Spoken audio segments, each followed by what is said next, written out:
Assalamualaikum warahmatullahi wabarakatuh. Bagaimana kabarnya anak-anak?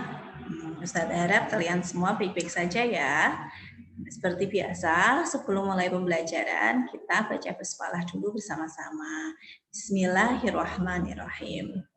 Nah, pada pertemuan kali ini, kita akan membahas tentang pembelajaran bahasa Indonesia. Masih ingat tugas apa yang kemarin diberikan? Ya, tugas kemarin itu kalian disuruh membuat riwayat hidup masing-masing. Nah, karena tugas yang kalian kumpulkan, jadi Ustadz-Ustadzah bisa mengenal kalian lebih jauh. Nah, apa sih maksudnya Ustadzah menyuruh kalian membuat riwayat hidup itu? Itu sebagai pembuka dari pembelajaran kita hari ini. Nah, pembelajaran kita hari ini adalah mengenai riwayat hidup. Riwayat hidup itu ada dua macam. Yang pertama adalah autobiografi dan yang kedua itu adalah biografi.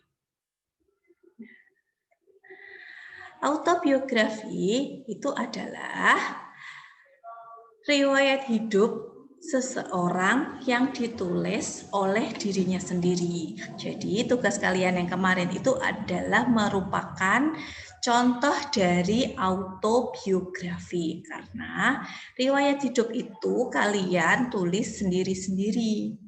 Nah, autobiografi itu dibuat dalam bentuk narasi. Ya, tugas yang kalian kemarin kirim itu bermacam-macam. Ada yang bentuk narasi, ada juga yang bentuk seperti list. Ada nama, titik dua, titik-titik, dan sebagainya. Nah, karena Ustazah belum menjelaskan, itu jadi pengetahuan buat Ustazah. Siapa sih yang sudah bisa membuat autobiografi, siapa juga yang belum. Nah, tidak apa-apa. Nah, autobiografi itu mempunyai nama lain yaitu autobiografi. Jadi kalau misalnya ada soal ataupun ada pertanyaan, tidak ada jawaban autobiografi, tapi autobiografi itu nama lainnya. Selanjutnya, ini merupakan contoh dari autobiografi. Namaku Dewi Anggraini, lahir di Majalengka 12 Desember 1997. Aku adalah anak kedua dari 5 bersaudara, buah dari pasangan Dimas Koswara dan Nyimas Ratuwangi. Dewi adalah panggilan akrabku. Aku terlahir dari keluarga yang sangat sederhana. Ayahku seorang pegawai negeri sipil di lingkungan Pemda, sedangkan ibuku adalah seorang guru di sebuah madrasah sanawiyah tak jauh dari rumah.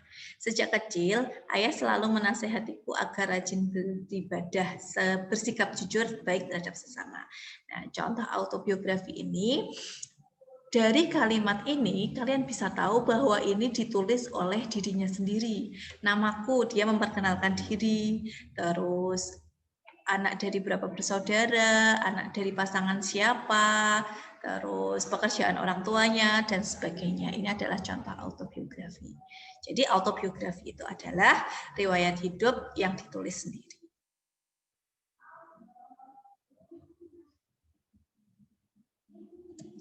Nah, selanjutnya adalah biografi. Biografi itu adalah karya sastra yang berisikan riwayat hidup yang ditulis oleh orang lain. Biografi biasanya berisikan riwayat hidup seorang tokoh ternama. Nah, biografi itu yang membedakan antara autobiografi dan biografi itu adalah penulisnya. Ya, kalau biografi ditulis oleh orang lain, kalau autobiografi ditulis oleh diri sendiri.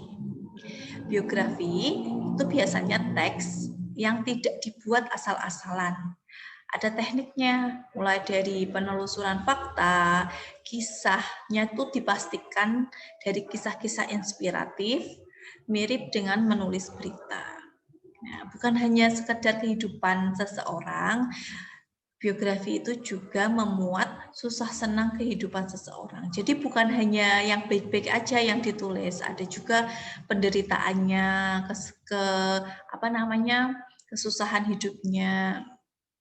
Biografi itu juga merupakan teks yang dibuat untuk mengabadikan kisah inspiratif seseorang, mulai dari dia dilahirkan, pendidikan, meniti karir, sampai tutup usia. Melalui biografi, novel mini ini bisa dibuat berdasarkan kisah nyata. Jadi biografi itu bisa dijadikan novel, tapi novel itu berupa sesuatu yang nyata. Kisahnya itu non-fiksi. Kalau novel itu kan kisah fiksi, sedangkan biografi itu bisa disebut novel yang non-fiksi. Adapun ciri-ciri biografi, yang pertama itu isinya itu berupa fakta kisah hidup seseorang. Memiliki struktur baku meliputi orientasi yaitu pengenalan. Jadi di awal ada pengenalan, terus ada peristiwa, dan di akhir adalah reorientasi yaitu pendapat penulis ataupun nasihat-nasihat dari penulis. Gaya penulisan dibuat menarik dengan bentuk narasi. Nah, bentuk narasi seperti yang contoh autobiografi tadi ya. Namaku dan itu untuk auto. Kalau untuk biografi bisa namanya dia seorang. Pokoknya itu kalimatnya menunjukkan orang ketiga. Kisahnya bersifat inspiratif untuk mempengaruhi pembaca. Nah, kalau misalnya kisahnya tentang pahlawan, bisa juga bersifat inspiratifnya tentang perjuangan. Pahlawan siapa yang akan kita bahas? Bisa misalnya contohnya adalah Raden Ajeng Kartini.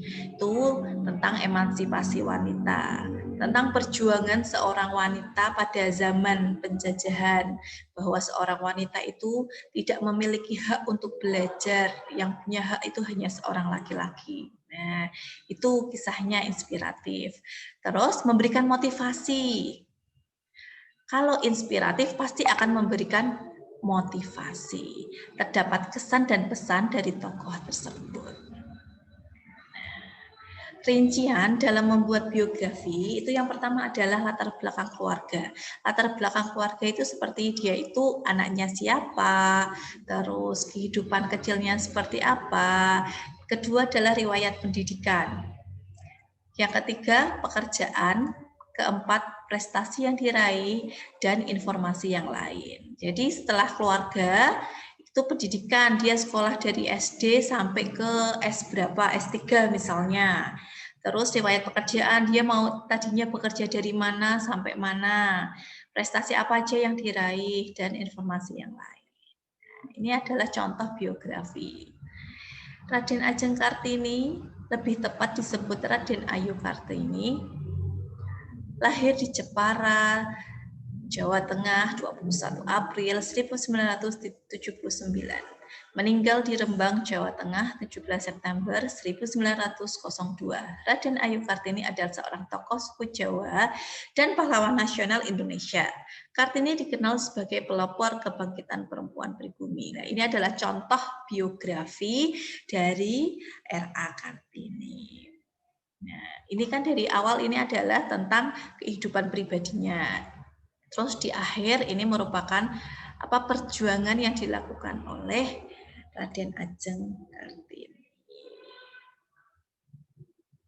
Thank you sudah mendengarkan penjelasan dari Ustazah Umi.